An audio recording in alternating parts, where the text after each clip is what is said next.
riwayat kesehatan.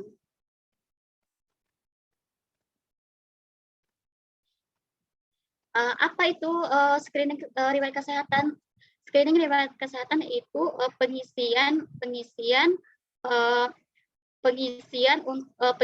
secara kuesioner ya untuk mengetahui resiko dari peserta tersebut, apakah terdiagnosa DM, hipertensi, ginjal kronik, atau jantung koroner. Jadi dari pengisian screening ini kita dapat mengendalikan dari awal. Untuk pengisian screening ini pun bisa kita untuk sekarang ya Bapak Ibu dilakukan secara digitalisasi, yaitu melakukan secara sistem ya. Kalau dulu memang kita secara manual, tapi sekarang kita secara sistem. Dari hasil screening riwayat kesehatan ini, kita nanti diakses melalui sistem itu akan ada hasilnya. Dari hasil itu akan ada pemberitahuan apakah termasuk resiko rendah atau termasuk resiko sedang atau tinggi. Jadi kalau peserta yang udah mengakses screening riwayat kesehatan, dia beresiko rendah, itu akan kita mengedukasi aja untuk mengikuti pola hidup sehat. Tapi apabila dari hasil resikonya sedang dan tinggi, itu bisa dikategorikan sebagai peserta JKN yang beresiko, yaitu bisa melakukan melakukan pelayanan penapisan atau screening kesehatan tertentu. Contoh, misalnya Bapak Ibu ya, kita mengakses screening riwayat kesehatan, ternyata dari hasil screening itu kita beresiko sedang tinggi DM. Nah, nanti kelanjutannya itu bisa kita melakukan pelayanan penapisan, yaitu screening DM. Screening DM ini yaitu pemeriksaan gula darah puasa sama GDPP. Ini biasanya dilakukan di fasilitas tingkat pertama. FKTP ya, FKTP tempat Bapak Ibu terdaftar ya BPJS-nya. Apabila mungkin kalau dari diagnosa hipertensi, ginjal kronik, jantung koroner, itu apabila hasil resiko sedang tingginya ada hasil resiko sedang tingginya, itu cukup konsultasi aja, konsultasi langsung aja ke FKTP-nya, FKTP tetap terdaftar ya Bapak Ibu ya. Jadi kalau untuk pelayanan yang berisiko ini, yaitu pelayanan penapisan atau screening kesehatan tertentu, itu kita ada 4 macam juga ya Bapak Ibu ya. Ada dari ada kegiatan screening DM yang dari hasil ini ya, pemeriksaan gula darah puasanya, dan ada screening kanker serviks yaitu IVA ya, IVA pap smear. Ini biasanya untuk wanita usia subur yang sudah menikah. Ini bisa nanti dilakukan, biasanya kalau untuk IVA itu dilakukan di FKTP, kalau untuk pap smear itu dilakukan di laboratorium Prodia. Terus untuk krioterapinya ini dilakukan apabila hasil IVA para istri Bapak ya atau ibu yang bekerja itu positif, itu bisa nanti dilakukan krioterapi di FKTP. Kalau untuk screening kanker payudara ini biasanya di FKTP-nya dilakukan. Itu nanti secara secara mandiri aja bisa juga kita lakukan. Terus dari peserta yang berisiko ini yang sudah dilakukan penapisan screening DM dari hasil gula darah puasa dan GDPP-nya, apabila hasil gula darah puasanya tinggi, itu bisa kita jaring sebagai peserta prolanis. Nanti peserta prolanis ini akan dilakukan oleh petugas FKTP-nya sendiri. Untuk kegiatannya itu ada yang meliputi konsultasi kesehatan,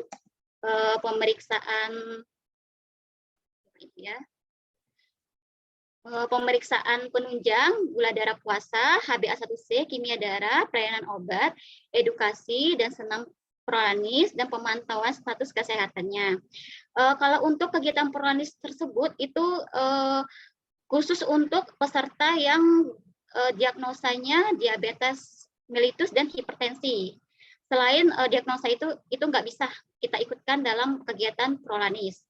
Dan apabila nih peserta dari prolanis tersebut yang peserta DM dan hipertensi mungkin ada indikasi untuk dirujuk, memang dia perlu pengasuhan dari dokter FKTP dari dokter spesialisnya di rumah sakit, itu akan dirujuk ya ke rumah sakit untuk pengasuhan jangka panjang Dan apabila stabil, nanti dari rumah sakitnya dikembalikan lagi peserta tersebut ke FKTP, dan peserta tersebut itu pun akan terdaftar sebagai peserta PRB. Jadi kalau untuk program PRB ini pun, ini hanya 9 diagnosa penyakit kronis aja yang dapat diakses ya, yang dapat dijamin, yaitu DM, hipertensi, jantung, asma, PPOK, epilepsi, lupus, skizofrenia atau gangguan jiwa, dan stroke. Harapan dari BPJS sendiri dari program Prolanis dan PRB ini adalah dari status kesehatan pesertanya itu pun harus terkendali. Jangan sampai ada komplikasi penyakit lainnya. Bu Risma, Iya, Pak. Boleh saya salah sebentar ya, Bu ya? Baik, Pak. Mohon maaf, ini karena saya menyadari banyak peserta dari kami itu bukan kelompok milenial, ya. Jadi kelompok kolonial lah, saya termasuk usia kolonial, bukan lagi milenial, gitu. Iya, Pak. Mohon agak lebih lambat ya, Bu ya. Kemampuan daya cerna kami lumayan lambat soalnya. Baik, Pak. Mungkin karena vitamin zaman dulu nggak sebagus vitamin anak-anak zaman sekarang. Maaf, Pak ya. Baik. Terima kasih, Pak, sarannya, Pak. Terima kasih, Bu. Mohon maaf. Ya, nggak apa-apa, Pak. Jadi ini ya, Bapak Ibu ya, dari data ya, riset dari data di tahun 2014 sampai dengan April 2021 itu kita ada kisar 5.527.248 jiwa ya yang mengakses screening, dan 1.761.758 jiwa itu yang mengakses pelayanan penapisan screening. Jadi dari pelayanan riwayat kesehatan, terus lanjut ke pelayanan penapisan, yaitu mungkin screening DM, dan terdapatlah jaringan screening DM-nya itu 3.042 jiwa. Ini screening DM yang memang 30%-nya ini terdiagnosa DM ya Bapak Ibu ya, dan 10%-nya terdiagnosa prediabetes. Dan inilah yang bisa kita olah sebagai potensi peserta Prolanis dan PRB. Jadi memang harapannya pengaksesan screening ini ya kita mendeteksi dari awal apakah memang ada penyakit kronis, kalau memang ada dari awal sebelum keparahan itu dapat kita tindak lanjuti seperti itu ya Bapak Ibu ya.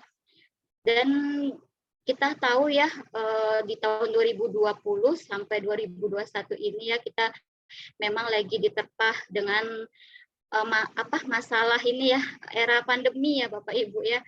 Nah, kita pun juga tahu ya untuk kasus-kasus peserta yang meninggal, cenderung yang lebih berat dan lebih banyak yang meninggal itu adalah peserta yang memang terdapat penyakit komorbid.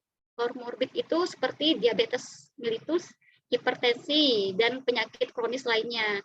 Makanya itu harapan kita sih di era pandemi ini kalau bisa penyakit yang memang mungkin dari awalnya kita terdiagnosa itu bisa kita kendalikan agar tidak lebih memparahkan diri kita sendiri Bapak Ibu. Apalagi di era pandemi ini ya Bapak Ibu ya. Terus lanjut ya Bapak Ibu ya, ini untuk pengaksesan screening riwayat kesehatan ya. Kita ini ada 3 cara ya Bapak Ibu ya. Yang pertama ini melalui aplikasi Mobile JKN. Mobile JKN ini bisa diakses melalui Play Store. Dan yang kedua yaitu melalui website BPJS Kesehatan. Websitenya bisa kita lihat ya di www.bpjskesehatan.go.id-nya. Ini bisa diklik apabila mungkin lebih ribet ya untuk mendaftarkan aplikasi Mobile JKN, itu bisa melalui website dan bisa melalui Cika. Nanti kalau Cika ini kita berbentuk WA ya, WA nanti bisa kalau memang Bapak Ibu ingin lebih praktis melalui WA, nanti saya kirim nomor Cikanya melalui Mbak Tri ya, saya sering koordinasi ya. Jadi dari pengaksesan screening ini ini bisa diakses usia umur berapapun ya Bapak Ibu ya. Untuk anak pun di usia 17 tahun itu bisa. Jadi saya berharap untuk mungkin anak, cucu atau ponaan itu bisa diajak untuk melakukan pengaksesan screening riwayat kesehatan. Dan ini untuk pengaksesan itu setiap 1 tahun sekali. Tahun berjalan ya Bapak Ibu ya, misal Bapak Ibu mengaksesnya bulan November, nanti di bulan Januari di tahun depan itu bisa. Jadi kita nggak rentang yang misalnya kita mengakses misal kita mengakses bulan November di tahun 2021, kita bisa aksesnya di tahun 2022 di bulan November, enggak. Jadi kalau kita mengaksesnya di Desember pun tahun depan di Januari 2022 itu sudah bisa Bapak Ibu ya. Jadi untuk hasil screening ini tersebut ya Bapak Ibu ya, ini bisa kita tindak lanjutin melalui kunjungan ke FKTP atau telekonsultasi, pelayanan kontak tidak langsung. Kebetulan ya untuk FKTP sendiri itu kita ada ya memberikan banner setiap FKTP yang ada di wilayah Kota Jambi, Kabupaten Muara Jambi, Batanghari, Tanjung Jabung Timur, Tanjung Jabung Barat, itu ada. Kita berikan banner, di dalam bannernya itu ada nomor pelayanan kontak tidak langsung. Jadi misalnya mungkin Bapak Ibu berkunjung ya ke FKTP, tiba-tiba ingin mengisi screening dan ternyata hasilnya resiko sedang, tinggi, itu bisa nanti pelayanan kontak tidak langsung aja nanti Bapak Ibu lakukan apabila mungkin waktu untuk konsultasinya terbatas ya Bapak Ibu ya. Lanjut. Nah, ini ya untuk fitur-fitur akses screening riwayat kesehatannya ya. Ini fitur Mobile JKN, di sini ada screeningnya, nanti diklik aja. Nah, ini fitur Cikanya. Cikanya ini kita berbasis WA. Sampai sini cukup jelas Bapak, Ibu? Kalau apabila ada pertanyaan silahkan dituliskan. Kita masih lanjut sih Pak. Takutnya nanti ada yang kurang ini, nanti bisa ini ya, kasih saran ke saya ya Pak ya. Oke. Apabila ada yang kurang paham ya. Lanjut ya, ini untuk pelayanan penapisan atau screening kesehatan tertentu. Yang tadi ya Bapak Ibu ya, kita ada yang melakukan screening DM dan melakukan pemeriksaan IFA, pap smear, dan krioterapi. Jadi kalau untuk alur dari screening DM ini tersebut, jadi dari hasil resiko DM yang dari hasil screening riwayat kesehatan itu dapat ditunjukkan langsung ke FKTP atau melalui pelayanan kontak tidak langsung. Apabila memang dianjurkan oleh petugas FKTP-nya, itu akan disarankan untuk melakukan pemeriksaan gula darah puasa atau gula darah GDPP ya, ini 2 jam setelah melakukan pemeriksaan gula darah puasa. Jadi apabila hasilnya pemeriksaan GDP dan GDPP-nya tinggi, itu bisa kita jaring sebagai peserta prolanis. Dan untuk pelayanan IFA, pap smear, dan krioterapi ini adalah khusus wanita yang usia subur, bisa datang ke FKTP atau ke laboratorium Prodia ya. Nanti ini untuk range umurnya kita usianya 30 sampai 50 tahun. Otomatis kalau kita sudah menikah itu mungkin agak berisiko ya memang yang untuk sel serviks ya. Kalau bisa walaupun kita mungkin nggak ada gejala nggak apa-apa. Yang bagi istri atau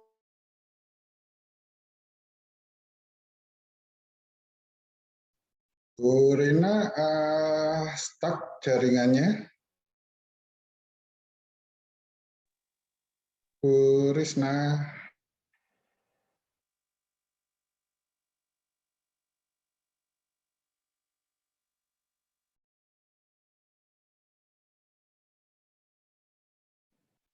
Bapak Ibu sekalian, terdapat gangguan. Sepertinya sinyal Bu Risna belum pulih. Apakah yang lain cukup mendengar suara saya dengan jelas? Kalau jelas silakan acungkan jempol yang punya. Bagus Pak, bagus. Bisa ya. Mungkin memang dari Bu Risna ada gangguan. Monggo yang dari materi tadi yang pertama sampai sekarang silakan ditanyakan bila ada yang belum jelas. Saya juga banyak nih yang belum jelas gitu. Istilah-istilahnya tadi juga saya, aduh apa sih istilah kedokterannya? Karena buat saya itu hal yang awam. Silahkan ditulis Bapak Ibu sekalian, kalau ada pertanyaan silahkan ditulis di kolom chat sebelum lupa, nanti mau nanya apa dan sebagainya.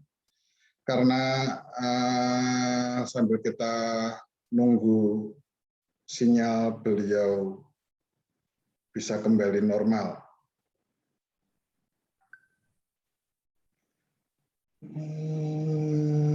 Oke. Sebentar, saya akan menghubungi langsung beliau deh.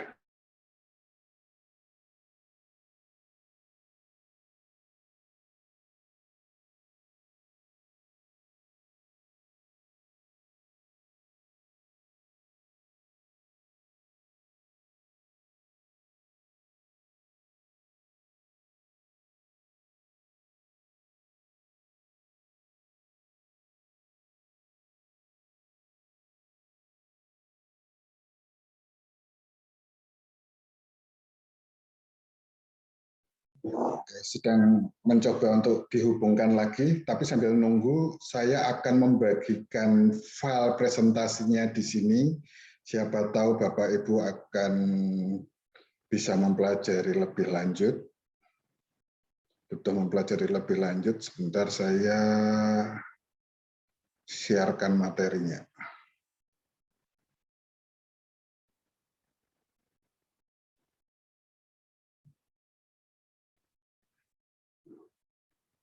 Oke, di room chat sudah ada materi BPJS-Kes untuk materi presentasi hari ini.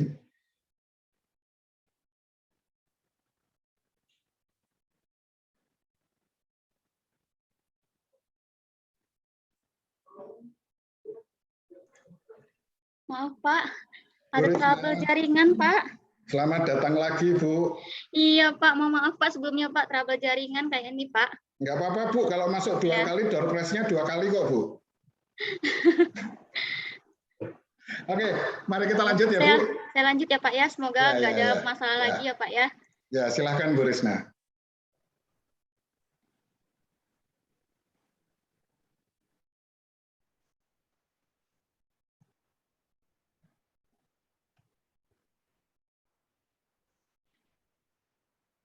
Baik, ini kita tadi terputus di pemeriksaan IFA Pap smear ya Bapak Ibu ya.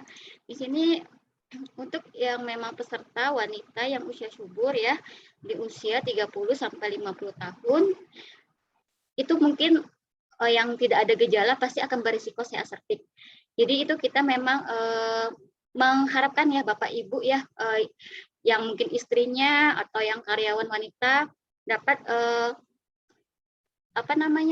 diajak ya untuk melakukan pemeriksaan IFA dan Pap smear. Ya, IFA Pap smear di mana kita ketahui ya untuk IFA ini dapat dilakukan di FKTP terdaftar. Apabila hasil IFA tersebut positif, itu bisa dilakukan krioterapi. Untuk Pap smear tersebut itu bisa dilakukan di laboratorium Prodia. Apabila dari hasil Pap smear terdapat stadium 1 sampai 4 itu akan diterapi oleh FKTP, dan apabila butuh penanganan lebih lanjut itu akan dirujuk ke rumah sakit objeknya ya Bapak Ibu ya. Dan apabila IFA Pap smear negatif itu hanya dilakukan perilaku hidup sehat saja. Baik, ini program untuk penyakit kronisnya ya, prolanis ya, di mana ini penyakit di mana ini program pengelolaan penyakit kronis atau prolanis, yaitu sistem pelayanan kesehatan dengan pendekatan proaktif, integrasi melibatkan peserta, FKTP dan BPJS Kesehatan dalam rangka pemeliharaan kesehatan bagi peserta penyandang penyakit kronis khususnya penyakit diabetes dan hipertensi, untuk mencapai kualitas hidup yang optimal dan biaya pelayanan kesehatan yang efektif dan efisiensi. Nah, di sini ya tadi ya mungkin sudah cukup saya jelaskan ya tujuan dari program Prolanis ini seperti apa. Dan ini untuk aktivitas Prolanisnya ini bisa kita dapatkan ini konsultasi kesehatannya setiap bulan ya Bapak Ibu ya. Dan pelayanan obatnya juga kita bisa dapatkan setiap bulan. Dan pemeriksaan penunjangnya juga untuk gula darah puasa itu kita dapatkan sekali sebulan ya. Ini dilakukan di FKTP-nya. Dan untuk pemeriksaan HbA1c dan kimia darah ini dilakukan per 6 bulan sekali. Ini dilakukan di laboratorium Prodia. Hanya itu yang kerjasama dengan BPJS Kesehatan ya Bapak Ibu ya. Dan ada juga kegiatan edukasi dan senam prolanis. Biasanya kalau edukasi ini kita berkumpul ya, karena lagi pandemi mungkin sebagian dari FKTP melakukan secara daring. Seperti itu ya Bapak Ibu ya. Jadi tujuan dari prolanis ini pun ya ini mendorong kemandirian peserta, meningkatkan derajat kesehatan peserta, dan meningkatkan kepuasan peserta. Ini ya untuk pedoman pelaksanaannya ya. Ini kita ada 5 pilar prolanis ini yang dilakukan oleh FKTP ya. Yaitu rencana perawatan, plan of care, yaitu kedua paduan klinisnya, yang ketiga pemeriksaan penunjangnya tadi ya Bapak Ibu ya, yang seperti GDP, HbA1c, terus pelayanan obatnya sama pemantauan status kesehatannya. Dari pemantauan status kesehatannya ini kita ada berikan juga pesertanya itu berupa buku. Jadi di situ bisa jelas ya lihat dari bulan ke bulan untuk hasil-hasil pemeriksaan gula darah puasanya, terutama sama untuk kepatuhan pesertanya minum obat ya Bapak Ibu ya. Terus untuk penjaringan pesertanya, ini kita ada 4 metode ya penjaringan pesertanya. Ini yang peserta yang terdiagnosa langsung ya DM atau hipertensi itu bisa dilakukan di FKTP tanpa mungkin mungkin tanpa dia melakukan screening, mungkin dia ada keluhan atau apa, ternyata terdiagnosa, itu bisa nanti dijaring sebagai peserta prolanis. Atau dari rumah sakit ya, misalnya nih peserta dari IGD, ternyata dia ada DM-nya dan mendapatkan mendapatkan perawatan dari dokter spesialisnya dan stabil dan dibalikin lagi ke FKTP, dia bisa menjadi peserta prolanis juga. Jadi dapatnya 2 ya Bapak Ibu tadi ya, peserta prolanis dan PRB kalau penjaringan dari rumah sakit. Yang kedua dari peserta yang memiliki hasil MCU. MCU yang menunjukkan memang terdiagnosa DMHT ya. Dan yang ketiga mungkin dari peserta yang diketahui berisiko penyakit DM dan HT-nya dari kegiatan posbindu. Posbindu yang biasa dilakukan di FKTP atau di puskesmas ya Bapak Ibu ya. Dan dari screening tadi juga bisa nih. Maaf ini ada saya kurang ketik dari screening. Jadi penjaringan yang nomor 3 ini dari screening ya Bapak Ibu ya. Kemudian kita datang ke FKTP dan FKTP lah yang menegakkan diagnosa DM tipe 2 dan hipertensi. Dan yang keempat yaitu dari peserta PRBDM dan PRBHT yang dari rumah sakit tadi ya Bapak Ibu ya. Ini kalau memang dari rumah sakit sudah terdiagnosa dan memang pesertanya terdiagnosa DMHT, dia stabil, dikembalikan, ya bisa terjaring sebagai peserta prolanis PRB DMHT, Bapak Ibu ya. Ini untuk pendaftaran peserta prolanis ini ada 2, yaitu dari pendaftaran prolanisnya ini melalui aplikasi Piker. Ini dilakukan oleh FKTP. Dan bagi peserta yang sudah terflagging PRB tadi ya Bapak Ibu ya, yang dari rumah sakit, ini secara otomatis nih dia terflagging sebagai peserta prolanis sendiri ya Bapak Ibu ya. Terus ini untuk jenis FKTP pengelolaan prolanisnya. Nah ini ya kita FKTP pengelola prolanisnya itu membentuk tim prolanis yang terdiri dari dokter. Dokter ini tugasnya itu adalah sebagai pengelola prolanis yang memang tugasnya itu yang selalu memberikan edukasi ke peserta prolanis. Dan untuk perawat dan tenaga medis kesehatan ini juga yang melibatkan untuk membantu para dokter juga ya Bapak Ibu ya. yang biasanya juga untuk perawatnya juga bisa memberikan edukasi juga untuk pesertanya, seperti itu Bapak Ibu. Terus ini yang kedua, grading FKTP pengelolaan prolanis berdasarkan ketersediaan sarana prasarana. Jadi ini kita mengharapkan memang dari FKTP ini menyiapkan gedung ya Bapak Ibu ya untuk pelaksanaan edukasi secara kelompok dan senam. Jadi memang harus ada fasilitas tersebut ya Bapak Ibu ya. Terus ini untuk monitoring dan evaluasinya ini yang plan of care-nya ini tercatat dalam buku pemantauan status kesehatan prolanis ya. Dan ini target terapi dan capaiannya diharapkan ini per bulan. Jadi nanti memang dari peserta prolanis ini dokter sama tenaga medis lainnya yang terbentuk dari tim terpadu ini memang berperan penting dalam pengelolaan peserta prolanisnya. Ini ya Bapak Ibu ya untuk pemeriksaan prolanis, di mana ini prolanis diabetes, ini untuk gula darah puasanya itu dapat ya 1 kali sebulan, HbA1c-nya juga itu 6 bulan sekali ya, berarti frekuensinya 2 kali setahun, dan kimia darah. Nah, kimia darah ini meliputi 7 item pemeriksaan. 7 item pemeriksaan ya Bapak Ibu ya. Itu yang terdiri dari albuminuria, ureum, kreatinin, kolesterol LDL, kolesterol HDL, kolesterol total, dan trigliserida. Inilah cakupan dari kimia darahnya ya Bapak Ibu ya. Kalau untuk peserta prolanis hipertensi itu dia nggak mendapatkan pemeriksaan gula darah puasa.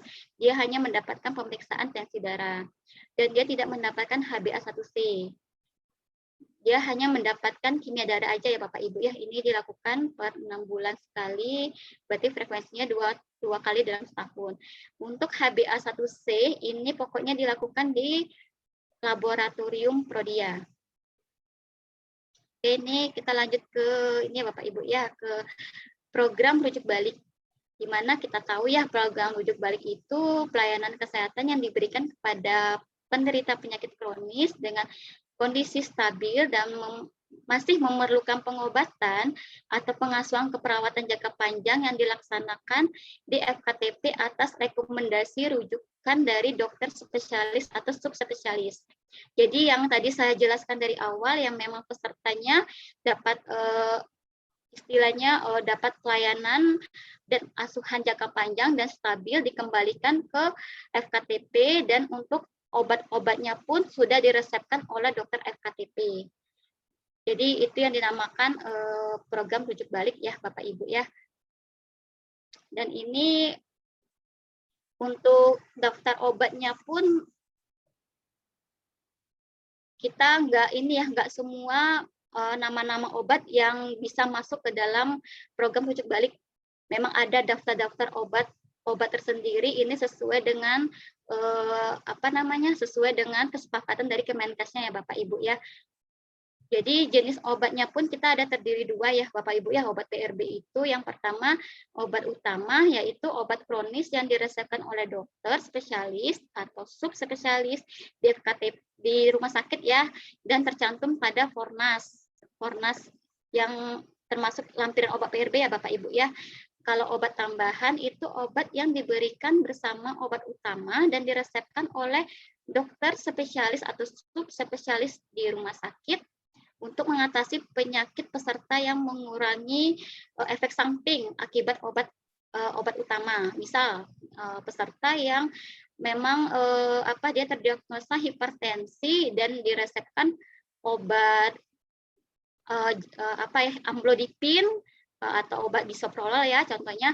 Nah, mungkin dari obat tersebut dokter spesialisnya memberikan obat tambahan, yaitu obat vitamin seperti itu. Itu namanya obat tambahan. Tapi obat tambahan ini nggak selalu wajib dikonsumsi ya, tidak wajib dirutinkan ya Bapak Ibu ya. Yang dirutinkan itu adalah obat utama. Nah, ini adalah contoh buku kontrol PRB dan prolanisnya ya Bapak Ibu ya. Ini apabila memang peserta JKN kita yang sudah terdiagnosa, ini wajib kita kasih bukunya. Jadi disinilah peran dari dokter, FKTP, peran dari apoteker, apotek PRB. Oh ya, kita untuk program rujuk balik ini untuk apoteknya kita ada kerjasama di wilayah Jambi ini ada 7 apotek ya, 7 apotek. Salah satunya mungkin Kia Farma itu kerjasama dengan kita juga sama apotek Bakti Askes. Jadi peran apoteker pun juga sangat penting ya dalam program rujuk balik dan prolanis ini ya Bapak Ibu ya. Jadi ini untuk halaman yang pertama ini wajib diisi oleh dokternya ya. Nanti sebelum mengambil obat yang sudah diresepkan dari dokter rumah sakit, nanti diresepkan ulang di buku ini. Diresepkan ulang, terus baru peserta tersebut ambil obatnya di apotek PRB.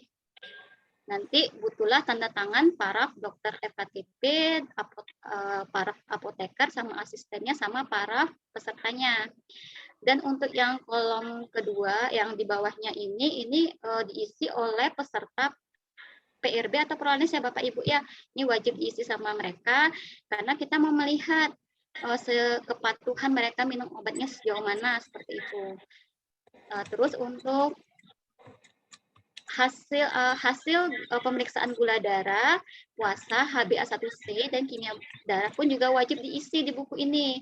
Jadi bisa dipantau dari status kepatuhan minum obatnya, dari status kesehatannya, itu bisa dipantau oleh dokter, FKTP, maupun apoteker, apotek PRB. Oke, mungkin cukup sekian materi dari saya. Sebelumnya mungkin mohon maaf apabila tadi ya ada kesalahan trouble, yaitu jaringan saya Pak, sama mungkin ada salah kata dari penyampaian saya yang kurang jelas atau yang salah ya, saya mohon maaf. Dan saya akhiri, wabillahi wa taufiq wa hidayah. Wassalamualaikum warahmatullahi wabarakatuh. Kita sesi tanya jawab langsung ya Pak ya. Oke, Bu Risna, terima kasih penjelasannya tadi, pemaparannya. Sampai saat ini di kolom chat belum ada pertanyaan yang dituliskan dari teman-teman peserta, tapi Ibu silahkan minum dulu aja Bu Risna. Kalau ada, saya nggak bisa menyediakan teh kopi kalau lewat online, jadi kalau ada teh kopi yang ada di dekat sekitar Ibu silahkan diminum. Iya Pak, terima kasih Pak. Bu Risna, iya, Pak. Sambil menunggu kalau ada pertanyaan dari teman-teman peserta, saya akan melakukan beberapa review ya untuk memberikan penekanan pemahaman. Yang pertama, kalau saya salah, pemahaman saya salah, langsung petot, Ibu kasih koreksi, gitu ya Bu ya. Baik, Pak. Oke. Pemahaman pertama saya, semua program ini gratis ya Bu? Insya Allah gratis Pak. Selama sesuai prosedur, insya Allah gratis. Ya, saya termasuk tipe orang yang lihatnya kanan ke kiri soalnya harganya berapa, dapatnya apa gitu. Jadi ketika ini gratis kita sangat berterima kasih. Dan program ini memang dihadirkan untuk menekankan pada pencegahan ya Bu ya. Pencegahan ya. Oke. Mungkin pun peserta yang memang sudah terdiagnosa ya Pak ya penyakit kronis tersebut, dari program prolanis dan PRB tersebut kita tuh kalau bisa mengupayakan jangan sampai peserta tersebut terjadi komplikasi Pak. Oke. Jadi lebih parah ya, lebih parah untuk kondisi penyakitnya. Masalahnya kan ini bakal rutin minum obat Pak. Takutnya kalau kita nggak menerapkan, apalagi kalau misal kayak DM ya Pak ya, itu kan rentan ya untuk ginjal ya, untuk resiko komplikasi ginjal. Jadi ya kalau bisa peserta yang diabetes mellitus kita masukin ke dalam program PRB dan prolanis, jadi kita bisa pantau kepatuhan minum obatnya dan sama status kesehatannya kita bisa pantau seperti itu Pak. Itu dari itu pun istilahnya ada peran lah dari FKTP-nya juga sama dokter spesialisnya Pak. Oke, dan memang disarankan setiap orang menginstal, aduh nggak kelihatan, saya sudah install sih, aplikasi ini ya, mobile JKN ya. Ya, cuman karena apa namanya, mungkin ada ya beberapa peserta mungkin sulit ya untuk mendownload, itu kita menyiapkan kok Pak, menyiapkan dari istilahnya kayak peserta lansia ya Pak ya, mungkin mereka susah, nggak ada handphone Android dan susah untuk mendownload, kita masih sih menyiapkan secara manual, formnya masih, cuman nanti kita bantu entry di sistem Pak. Cuman kalau yang punya Android, kalau bisa kita wajibkan untuk mendownload aplikasi mobile JKN. Karena kan fasilitasnya juga fiturnya banyak juga kan Pak di aplikasi mobile JKN tersebut. Betul, betul. Ada banyak fitur di sini dan fitur yang terakhir memang itu tentang screening. Screening. Ya, itu tentang kita mau komplain pun untuk pelayanan FKTP atau rumah sakit itu bisa tuh di sana. Ya, jadi saya sudah mencoba kok Bu. Kemarin janjian sama dokter juga bisa pakai ini Bu. Ya. Jadi teman-teman sekalian kalau yang belum download, silahkan mendownload aplikasi mobile JKN ini. Ini sangat membantu. Tuh. Nah, sebentar, review saya yang berikutnya lagi, menekankan pada pencegahan, udah. Screening itu dilakukan itu tadi secara online. Ibu, nomor yang Cika tadi silahkan ditulis saja di chat. Di chat ya Pak ya? Ya, biar teman-teman peserta yang lain bisa langsung mengcopy. Kemudian Ibu, posting saya yang berikutnya, peserta berarti secara usia tidak dibatasi, betulkah? Ya, untuk screening. Untuk screening? Ya, screening riwayat kesehatan. Untuk anak usia 15 tahun bisa, Pak. Ya, itu yang jadi pertanyaan saya ketika ada statement semua usia, karena tadi saya mencoba menggunakan untuk melakukan screening di aplikasi untuk anak saya yang usianya di bawah 15 tahun, keluar tulisan anak Anda usia di bawah 15 tahun tidak bisa. Gitu. Berarti karena kalau usia di bawah 15 tahun tuh agak kecil ya resiko kemungkinan untuk menyandang penyakit kronis, Pak. Biasanya sih memang kalau mengapa tuh 15 tahun. 15 tahun itu sudah bisa mengakses screening riwayat kesehatan. Bagaimana jika anak di bawah 15 tahun akan melakukan screening, Bu? Berarti kalau nggak bisa online, apa yang harus kita lakukan?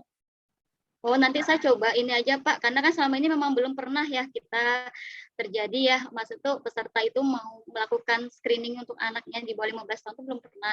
Nanti saya coba ini kan Pak, saya coba konsultasikan dulu apakah memang ada sistem yang terkunci atau gimana, seperti itu Pak.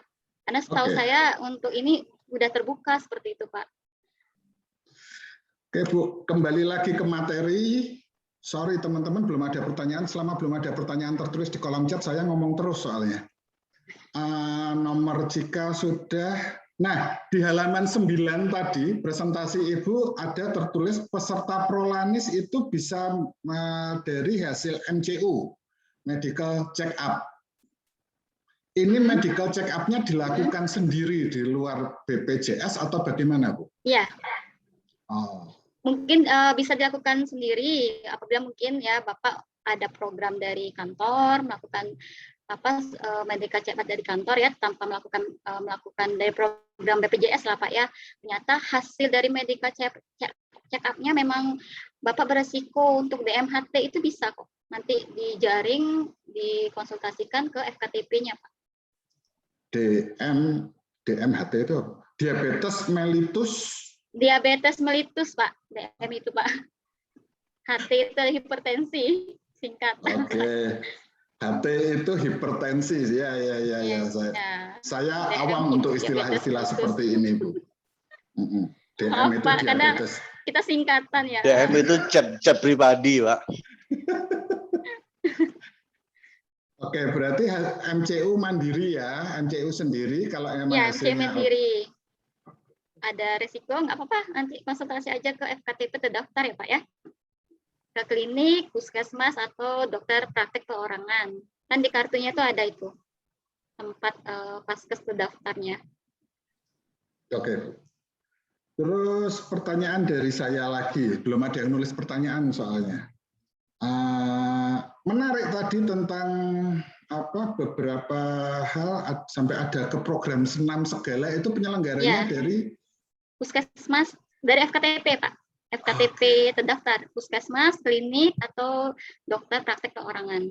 Tapi kita mau maaf Pak, mungkin nggak semua FKTP yang belum, nggak semua yang melaksanakan. Ada beberapa FKTP yang melaksanakan. Di Jambi? Ada, kalau di Jambi sebelum kita pandemi ya Pak ya, itu seluruh puskesmas melaksanakan.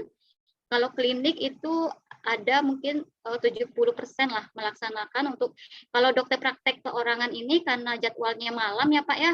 Nah ini nggak ada mereka melaksanakannya Pak untuk kegiatan senam dan edukasi.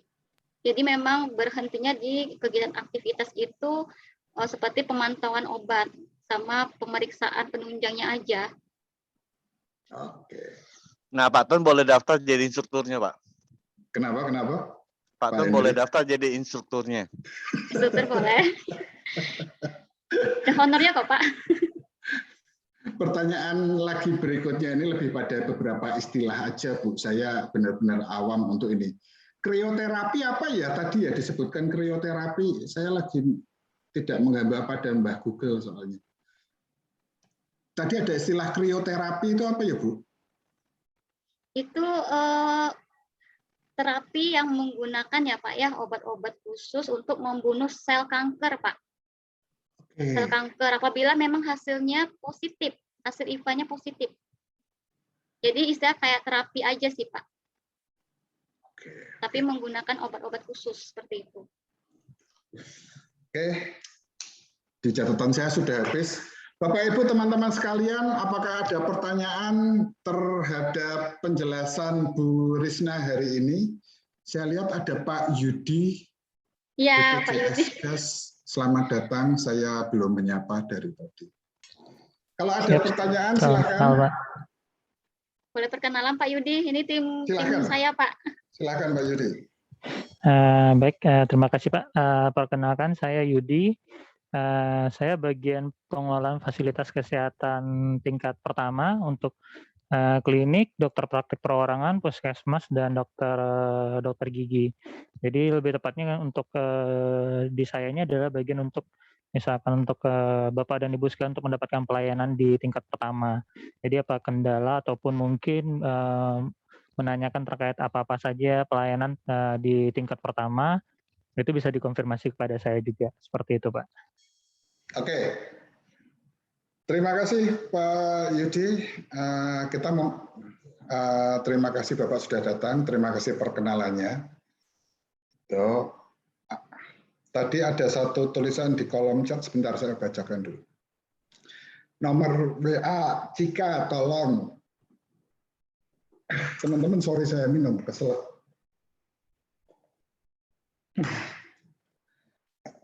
Oke, bila tidak ada pertanyaan lain. Pak, maaf Pak. Ya. Untuk nomor Cikanya nanti bisa saya share ke Mbak Tri Astuti aja, Pak. Oke, silakan. Berarti Bu Tuti punya kewajiban PR untuk menyebarkan nantinya. Terus Pak, harapan saya ya Pak untuk pertemuan ini Pak, selain untuk pengaksesan screening tadi Pak, saya mengharapkan juga nih untuk karyawan Bapak yang wanita yang utamanya sudah menikah ya Pak ya, yang usia 30 sampai 50 tahun atau karyawan istri. Sabang Bu, bukan karyawan saya Bu, saya ya, juga karyawan Sabang maksudnya Pak. Karyawan Sabang Raya Group yang khususnya wanita yang memang udah menikah dan usianya 30 sampai 50 tahun. Dan para istrinya juga itu boleh Pak disarankan untuk melakukan pemeriksaan pap smear. Tapi tetap nanti alurnya dia ke FKTP terdaftar terlebih dahulu untuk meminta surat rekomendasi dokter FKTP-nya. Baru nanti dari FKTP nanti membawa surat rekomendasi ke laboratorium Prodia. Nanti saya boleh nomor saya di-share juga Pak. Nanti kalau misalnya ada kendala atau mau ditanyakan nggak apa-apa, nanti biar saya bantu seperti itu Pak. Oke, berarti untuk para karyawati yang usianya di atas 30 ya Bu? Sampai 50 tahun ya Pak. Kalau sudah lebih dari 50 tahun nggak perlu? Nggak bisa, karena udah lansia Pak. Bu Linda nggak bisa berarti. Berarti teman-teman tolong diingat yang usia 30 di atas 30 sampai 50 tahun untuk menggunakan pelayanan pap smear. Yang para bapak yang punya istri di rumah silahkan disarankan juga. Para bapak yang belum punya istri silahkan dicari dulu istrinya. Kalau istrinya 2 berarti dua-duanya Pak ya? Yang terdaftar 1. Oke, nah ada pertanyaan lain kah dari Bapak Ibu sekalian? Kalau tidak ada, saya mau tanya nih personal nih, gitu Bu. Iya Pak. Bu Risna ataupun Pak Yudi, kalau misalnya saya, bukan misalnya ini kejadian benar, saya dinyatakan menderita hipertensi, tapi pemeriksaan hipertensi saya tidak melalui fasilitas kesehatan tingkat pertama, FKTP. Jadi waktu itu kejadiannya saya tiba-tiba spike di kantor, terus dibawa ke rumah sakit, dinyatakan saya TIA. TIA itu mini stroke, gitu. Ternyata hipertensi saya, tensi darah saya tinggi dan saya minum obat-obatan hipertensi sampai sekarang. Nah, untuk mem-BPJS-kan itu bagaimana caranya ya Bu? Karena selama ini pemeriksaannya tidak lewat BPJS. Baik Pak, berarti alur awal memang bayar umum ya Pak ya? Betul. Secara umum.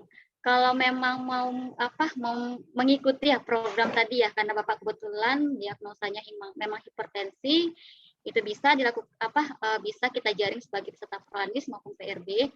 Itu berarti nanti memang dari awal lagi Pak, ini ya prosesnya Pak. Berarti Bapak harus ke FKTP terlebih dahulu. Nanti konsultasi di FKTP tempat Bapak terdaftar.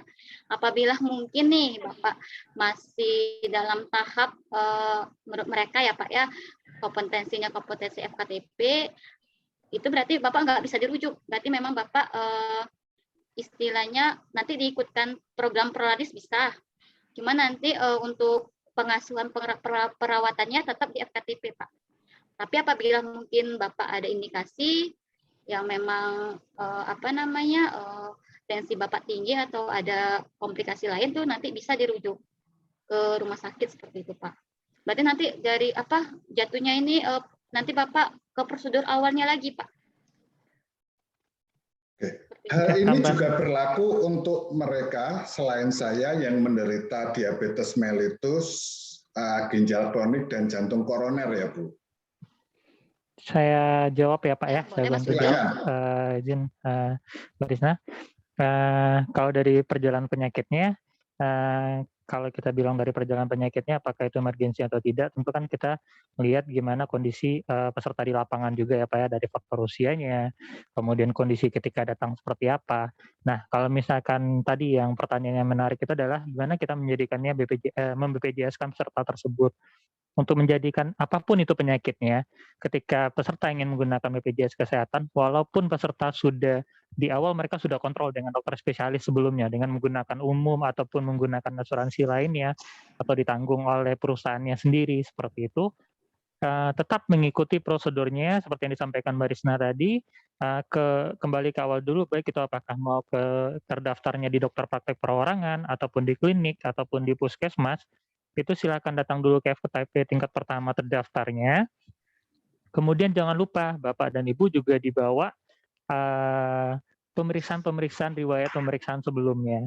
Gunanya adalah untuk membandingkan bagaimana kondisi Bapak dan Ibu ketika berkunjung saat itu, seperti itu. Karena ketika ya mohon maaf, bukannya tidak percaya dengan rata-rata dengan kejadian di pelayanan, bukannya tidak percaya dengan peserta, tidak. Tapi ketika peserta mengatakan kemarin saya menderita penyakit ini dan ini, tapi di hasil pemeriksaan ternyata karena sudah biasa minum obat ya Pak ya, sudah biasa minum obat, sudah ada pemeriksaan, sudah ada pelayanan sebelumnya, sehingga ketika di FKTP tidak ditemukan penyakitnya, dalam artian tidak ditemukan itu dalam kondisi stabil saat itu. Contoh kayak hipertensinya, ternyata hipertensinya stabil, ya silahkan, oh saya sudah pernah mengkonsumsi obatnya, silahkan dibawa catatan-catatan atau mungkin ada riwayat sebelumnya ataupun kontrolnya seperti apa, silakan itu dibawa juga pada FKTP. Tapi yang menjadi catatan juga note-nya adalah jangan kebanyakan, mohon maaf tidak menuduh atau bagai lainnya, kebanyakan peserta ketika mereka sudah mendapatkan data dari ketika mereka datang umum, itu mereka datang adalah langsung meminta rujukan. Nah, itu yang tidak boleh untuk di pelayanan di FKTP. Jadi tetap harus mulai alurnya dari pemeriksaan dulu, bawa catatan sebagai resumenya yang sudah Bapak ataupun catatan dari pemeriksaan yang sebelumnya, kemudian sudah diperiksa dokternya, maka kalau memang dirujuk, itu pasti akan dirujuk pesertanya. Yang paling sering kejadian itu contoh kayak misalkan pasien dengan gangguan ginjal. Pasien dengan gangguan ginjal, kemudian datang berobat ke rumah sakit dengan umum, kemudian dokter spesialisnya bilang bahwa, oh iya ini harus cuci darah, ini harus ada pemeriksaan hal dan lain sebagainya. Kemudian tahu-tahu datang ke puskesmas ataupun ke FKTP tingkat pertama, itu minta langsung rujukan, itu pastinya bakal ditolak. Jadi tetap ikuti alurnya, bawa riwayat sebelumnya, dan pesertanya dibawa. Nah, itu juga penting. Jangan nanti ketika yang datang ke FKTP itu justru adalah keluarga ataupun saudara siapa dari peserta tersebut. Itu sih Pak, tambahan untuk catatannya. Oke, terima kasih Pak Yudi. Ada satu pertanyaan dari Bu Yuli Andrika nih di kolom chat.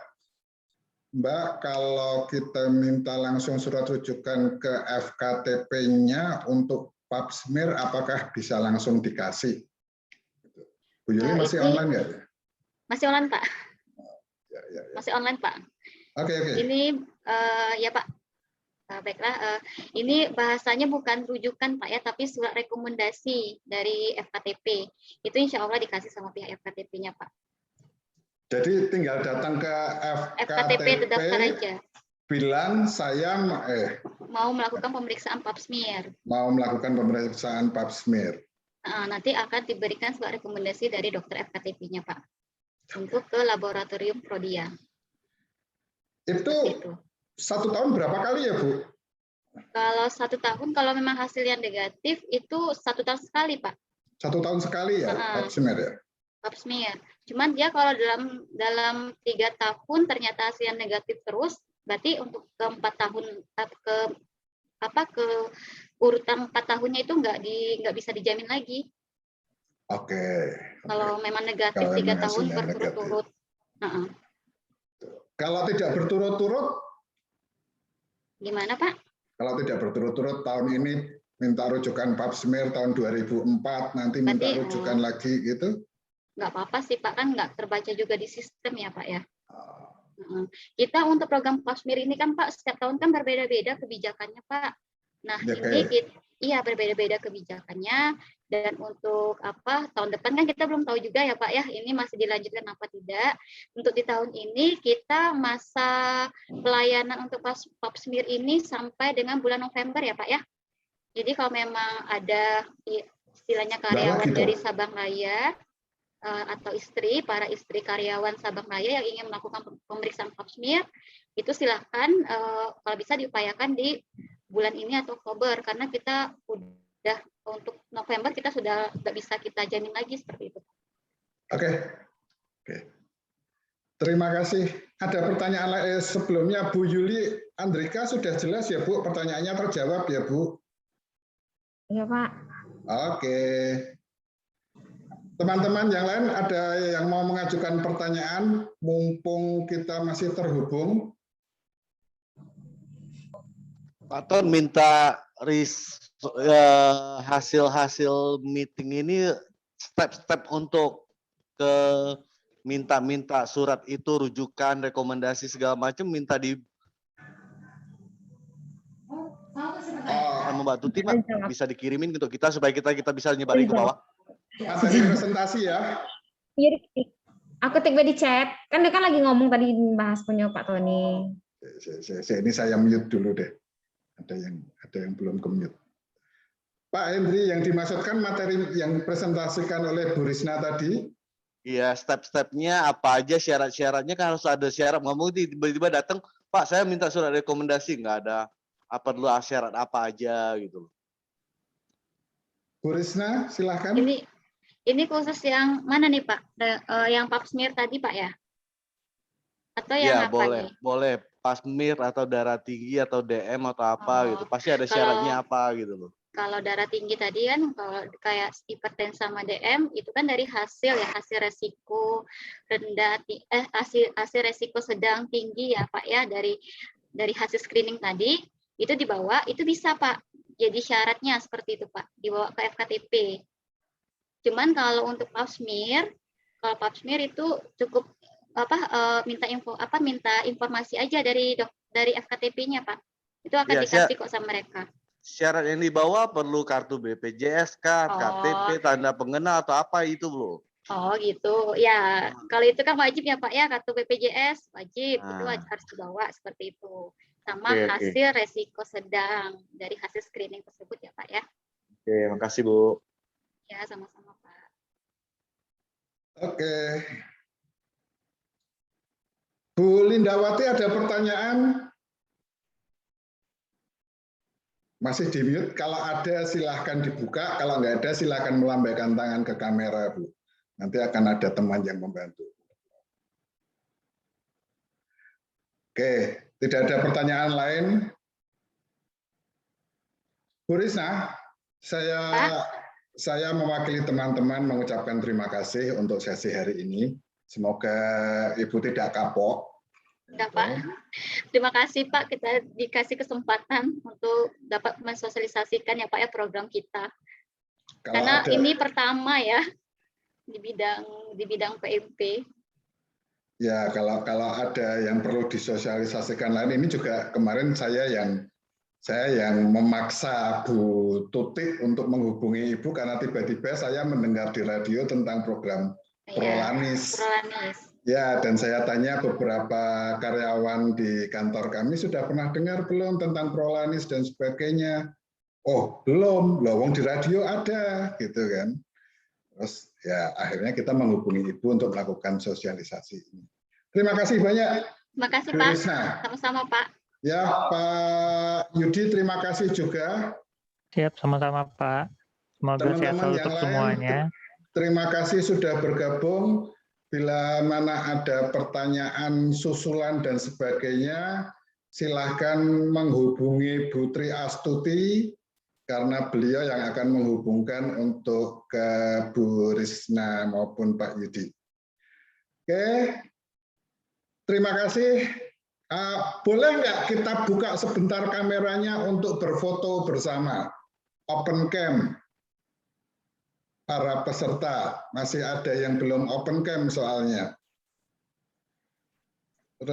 Mas Randy, Bu Yuli Andrika, Pak Hamam, Pak Muslim, Pak Narto, Pak Erwin Nurdin, silakan open cam, saya akan melakukan screenshot, jadi nanti Bu Risna juga punya bukti bahwa sudah melakukan sosialisasi. Yang lain belum? Bu Nela open cam, silakan. Masih ada 3 yang belum open cam. Saya hitung 3, 2, 1 ya. Kita akan lakukan screenshot. Silahkan berpose. 3, 2, 1. Belum. Kita ulang. 3, 2, 1. Terima kasih teman-teman sudah bergabung, semoga ini menambah pengetahuan kita. Jangan lupa install mobile JKN, di situ fasilitasnya banyak yang bisa kita gunakan. Jangan lupa para ibu dan para istri untuk segera melakukan pemeriksaan pap smear. Terima kasih. Terima kasih Pak. Terima kasih semua. Dalam hitungan 3 saya akan menutup room ini. 3, 2, 1.